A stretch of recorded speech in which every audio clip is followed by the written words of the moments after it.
So hello friends, welcome to our channel study की। आज की इस वीडियो में मैं द चाइनीज स्टैचू की समरी हिंदी में एक्सप्लेन करूँगा। सो फ्रेंड्स, वीडियो स्टार्ट करते हैं।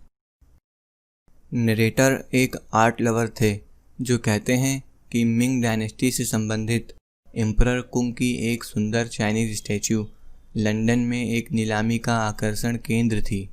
इसे एक अनजान आदमी द्वारा नीलामी के लिए रखा गया था। नरेटर यह जानने के लिए उत्सुक थे कि चाइनीज स्टैचू को नीलामी के लिए कैसे लाया गया था। फिर वो इसके बारे में कुछ रिसर्च करते हैं और उन्हें पता चलता है कि यह सर अलेक्जेंडर हेडकोट का था, जिन्होंने इसे 1871 में हालीचुआन नामक एक गांव में खरीदा था। अलेक्जेंडर हेडकोट बहुत ही अनुशासित और पवित्र व्यक्ति थे। उनकी क्षमता और ईमानदारी की पहचान में उन्होंने महारानी ड्वेगर ताजु हसी के समय चीन में एक ब्रिटिश एम्बेसडर बनाया था। अलेक्जेंडर हेडकोट ने मिंग डायनेस्टी के आर्ट की सराहना की थी। हालांकि वह अपने निजी संग्रह में इसके लिए भाग्यशाली नहीं थे, क्योंकि अलेक्जेंडर का अपॉइंटमेंट केवल 3 साल के लिए था। उन्होंने कोई छुट्टी नहीं ली, लेकिन देश और इन लोगों के बारे में जानने के लिए बाहरी जिलों में घोड़े पर यात्रा करना पसंद किया।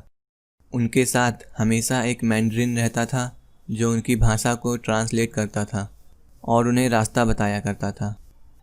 इस तरह की एक यात्रा पर अलेक्जेंडर पेकिंग से लगभग 50 मील की दूरी पर हालीचुआन नामक एक छोटे से गांव का दौरा करने के लिए पहुंचे थे। यहां उन्होंने एक लकड़ी की दुकान में प्रवेश किया और अलमारी पर रखा एक हाथी दंत के नाजुक टुकड़े की प्रशंसा करने लगे। उनका स्वागत एक पुराने कारीगर ने किया था। मैंड्रिन ने कारीगर को समझाया कि सर अलेक्जेंडर कौन थे और उनकी इच्छा कारीगर के हाथों बनाए गए नमूने को देखने की थी। अलेक्जेंडर ने अपनी कारीगरी के लिए कई टुकड़ों का अध्ययन और प्रशंसा किए थे। अलेक्जेंडर की तारीफ से उत्साहित होकर पुराने कारीगर ने उन्हें ट्रांसलेटर के माध्यम से अलेक्जेंडर के साथ बातचीत में ले लिया और जल्द ही मिंग डायनेस्टी आर्ट के लिए अलेक्जेंडर के प्यार का पता चला। बूढ़े व्यक्ति ने उन्हें बताया कि उसके पास खुद मिंग का एक टुकड़ा था, एक मूर्ति जो 7 पीढ़ियों से उसके परिवार में है। पुराने कारीगर ने अलेक्जेंडर को मिंग के उदाहरण के रूप में एम्परर कुंग का एक छोटा सा मूर्ति दिखाया, जिसकी ऊंचाई मुश्किल से 6 इंच थी।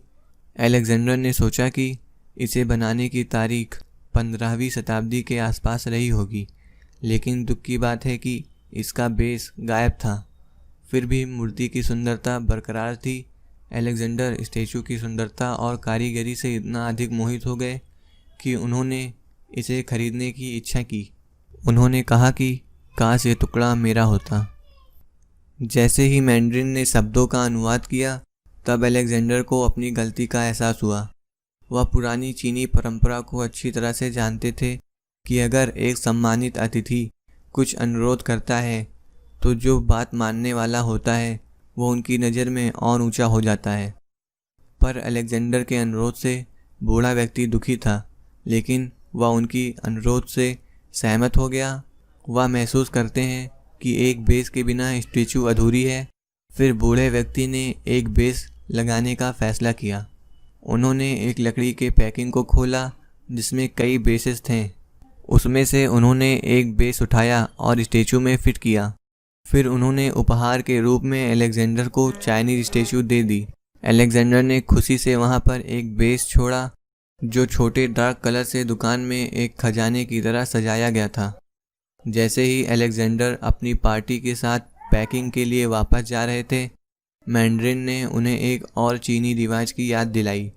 वह यह था कि जब कोई अजनबी उधार रहा हो तो उसे कैलेंडर वर्ष के भीतर ही काइंडनेस से उधार लौटानी होगी। अलेक्जेंडर ने मुस्कुराते हुए धन्यवाद दिया। मैंड्रिन की मदद से वह स्टैचू की सही मूल्य का पता करने में सक्षम थे। इसका मूल्य क्रॉन के सर्वेंट के 3 साल की कमाई जितना था। फिर अलेक्जेंडर ने अपनी बचत का एक छोटा हिस्सा बैंक से वापस ले लिया। अलेक्जेंडर ने मैंड्रिन को यह पता लगाने का निर्देश दिया कि पुराने कलाकार कौन थे। 1 हफ्ते के बाद उन्होंने अलेक्जेंडर को बताया कि बूढ़ा व्यक्ति युंग ली था। वे युंग शाओ के परिवार से आए थे जो लगभग 500 वर्षों से कलाकार थे। युंग ली बूढ़े हो रहे थे और चाहते थे कि गांव के ऊपर की पहाड़ियों पर रिटायर हो जाएं, जहां उनके पूर्वजों की मृत्यु हो गई थी। उनका बेटा उनकी दुकान लेने के लिए तैयार था। लगभग 1 वर्ष के बाद अलेक्जेंडर बूढ़े आदमी के घर गए। पुराने कारीगर ने उन्हें पहचान लिया और उनका स्वागत किया। अलेक्जेंडर ने उनसे एक छोटी यात्रा पर साथ चलने का अनुरोध किया। फिर बूढ़ा व्यक्ति बिना कुछ सवाल पूछे सहमत हो गया। वे गांव में बहुत दूर तक गए। वे पहाड़ी के एक खोखले के पास रुक गए जहां से घाटी का शानदार नज़ारा देखा जा सकता था। खोखले में एक नया बनाया हुआ छोटा सा सफ़ेद घर था। 2 पत्थर के शेर प्रवेश द्वार पर पहरा दे रहे थे। फिर घर की ओर इशारा करते हुए अलेक्जेंडर ने बूढ़े आदमी से कहा कि यह अपनी काइंडनेस को चुकाने के लिए आपके लिए एक नायाब तोहफा है।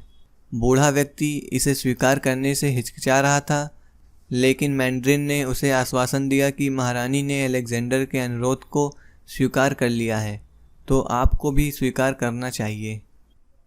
पेकिंग में अपना ड्यूटी पूरा करने के बाद अलेक्जेंडर अपने मूल स्थान यॉर्कशायर लौट आए।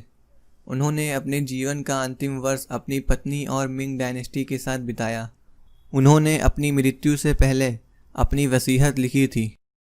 उन्होंने एम्परर कुंग को अपने पहले बेटे से मिलाया और उनसे ऐसा करने का अनुरोध किया कि मूर्ति हमेशा अपने परिवार में पहले बेटे को दें।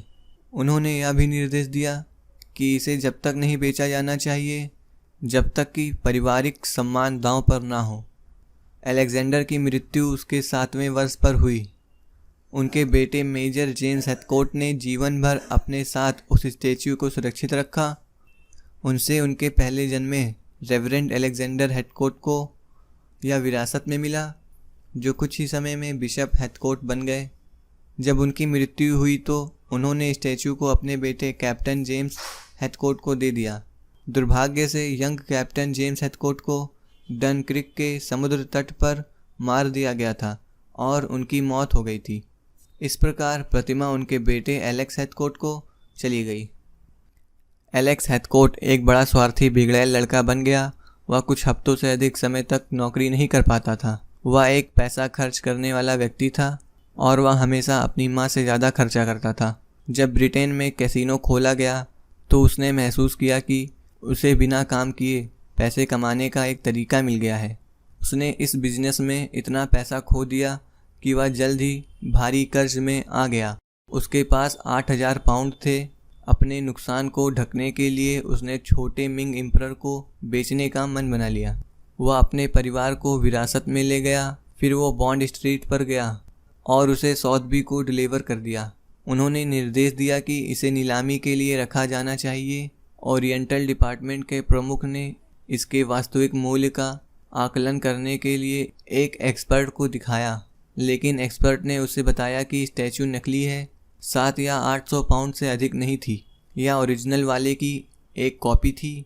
जब एलेक्स को इस बारे में पता चलता है तो वह चौंक गया।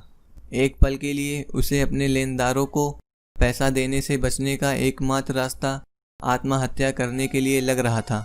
लेकिन तब ओरिएंटल डिपार्टमेंट के प्रमुख ने एलेक्स को बताया कि इसका बेस बनाना निसंदेह एक जीनियस का काम था। जबकि स्टैचू को 720 गिनीज के लिए बेचा गया था, पर इसका बेस 22,000 गिनीज के लिए बेचा गया था। सो फ्रेंड्स, अगर वीडियो आपको पसंद आया हो तो please like, share and subscribe. अगर आपको कोई क्वेश्चन पूछना हो तो मुझे इंस्टाग्राम पर फॉलो कर लीजिए। लिंक मैंने डिस्क्रिप्शन में दे दिया है।